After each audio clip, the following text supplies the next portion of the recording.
বন্ধুরা সকালে সবাইকে আশা করছি সবাই ভালো আছে। তো দেখো এগুলো লাউ পাতা, আমাদের গাছের লাউ পাতা প্রায় শেষের দিকে। তো আজকে হচ্ছে এই যে লাউ পাতার এটা বানাবো। তো সঙ্গে থাকো আর দেখতে থাকো। এরকম লাউ পাতার একটা বাটা হলে গরম ভাতে আর কিন্তু কিছু লাগবে না, দারুণ টেস্টি আর দারুণ সুস্বাদু। তো দেখো মা ভালো করে বানিয়ে দিচ্ছে লাউ পাতাটাকে। তো দেখো শাকটাকে ভালোভাবে এরকম মানে কুচি করে বানিয়ে নেওয়া হয়েছে।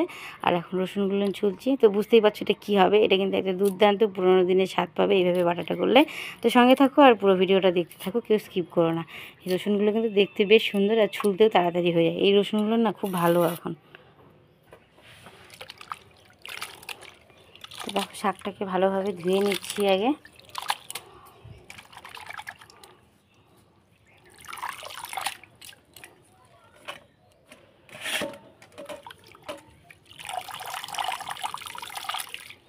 লঙ্কা চিড়ে রান্না হবে, লঙ্কা চিড়েই দেবো। তো মা বলছে লঙ্কা চিড়ে হবে, মানে এটাতে তো একটু হালকা ভাজা করে দেবো। তো দেখো পুরো গ্যাসের কাছে চলে এসেছি আর গ্যাসটাও চালিয়ে দিয়েছি। এখানে কড়াইটাকে গ্যাসের উপরে বসিয়ে দিয়েছি। তো পুরোনো দিনের স্বাদ পেতে এইভাবে কিন্তু একটু বাটা না খেলেই নয়। তো দেখো এইভাবে খেতে কিন্তু গরম ভাতে সেই স্বাদ লাগে এই ঠান্ডার দিনে। তো আগে প্রথমে এই দেখো মানে আমি রসুনগুলো নিয়েছি, বেশ 4টার মতন রসুন নিয়েছি। তো রসুনগুলো অনেক বড় বড় ছিল, দেখো কোয়াগুলো কি সুন্দর বড় বড়। তো কাঠখোলার মধ্যে ভালোভাবে ভেজে নিচ্ছি রসুনটাকে আর লঙ্কাটাকে। তো এর মধ্যে একটুখানি আমি মানে লবণ দিয়ে দেবো যাতে ফুটে আর চোখে মুখে না আসে। তবুও আমি মিডিল দিয়ে দেখো লঙ্কাগুলো না ভেঙে ভেঙে দিয়েছি আর কি, এভাবে ধরে ভেঙে দিই। তো এখন এটা ভালোভাবে ভেজে নেব লাল লাল করে, গ্যাসটা কমিয়ে হালকা আছে। তো দেখো রসুনগুলো কিন্তু আমি কাঠখোলায় বেশ ভালোভাবে ভেজে নিয়েছি।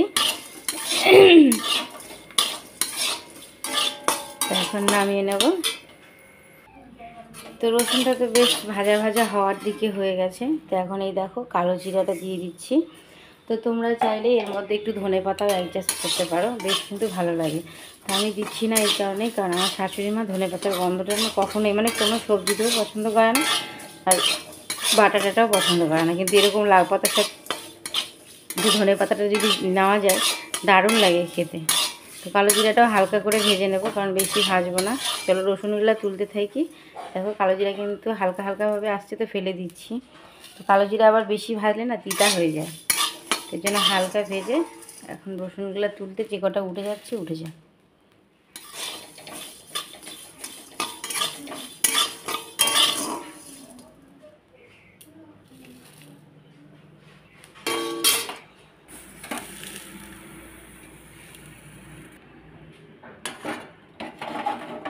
তো কড়াইটাকে আবারও বসিয়ে দিলাম। আর কড়াইয়ের মধ্যে এখন দিয়ে দেব তেল। তেলটাকে দিয়ে শাকটাকে ভেজে নেব। তো দেখো খুব একটা তেল দিচ্ছি না, অবশ্যই পরিমাণটা তোমাদের পরিমাণ মতো করে দেবে আর কি। যদি এর থেকে বেশিও খেতে চাও বেশিও দিতে পারো, আর এর থেকে যদি কমও দিতে চাও তাও কোনো ব্যাপার নেই। তো তেলটা দেখো বেশ সুন্দর গরম হয়ে এসছে। তো কাঁচা গন্ধটা তেলে চলে গেছে, এখন এটা দিয়ে দিচ্ছি।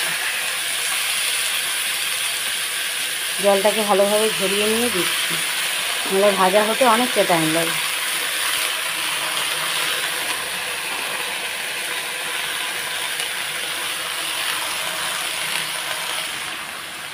তো দিয়ে দিচ্ছি 1/2 চামচের কম একটু লবণ।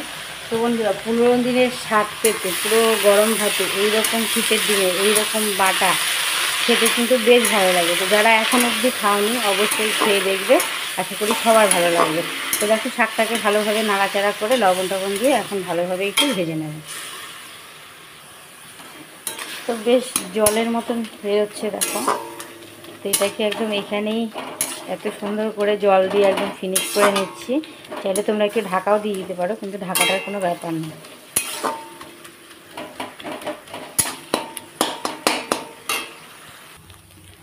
তো দেখো লাউ পাতাটা কিন্তু আমি বেশ সুন্দর করে ভেজে নিয়েছি, এখন নামিয়ে নিচ্ছি।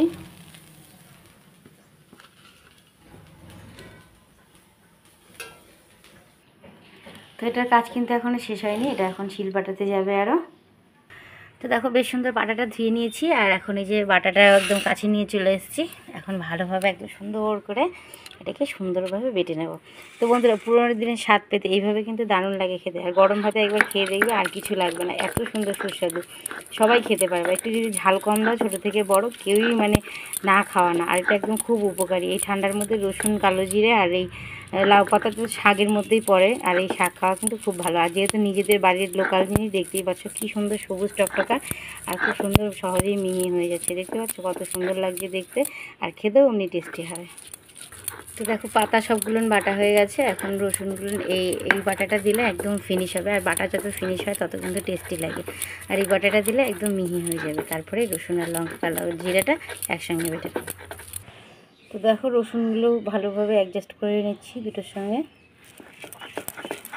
রসুন, কালো জিরা, লঙ্কা আর পুরো পাতাটার সঙ্গে এইভাবে একবারে মিহি করে নিলে গরম ভাতে জাস্ট কোনো কথা হবে না। তো বন্ধুরা, এইভাবে বাটাটা করলে কিন্তু একদম শীতকালের দিনে। তো দেখো বাটাটা পুরো তুলে নিলাম একদম পাটার থেকে কেচে কুচে। তো এই ধরনের সবুজ রঙের বাটা একদম কিন্তু দারুণ লাগে। আর গরম ভাতে যদি মাখা যায়, ওফ সেই টেস্টি। তো বন্ধুরা, ভিডিওটা যদি ভালো লেগে থাকে অবশ্যই লাইক, শেয়ার, কমেন্ট করতে ভুলবে না। চ্যানেলটা যদি নতুন হও সাবস্ক্রাইব করতে ভুলবে না। আর এরকম শীতকালের দিনের স্টাইলে একটু লাউ পাতা বাটা অবশ্যই খেয়ে দেখবে এই ঠান্ডায়। আশা করি সবার ভালো লাগবে। সবাই ভালো থাকো, সুস্থ থাকো। আর প্রিয়াঙ্কা সুইট কিচেন থেকে, প্রিয়াঙ্কার তরফ থেকে রইল অনেক অনেক ভালোবাসা। টাটা।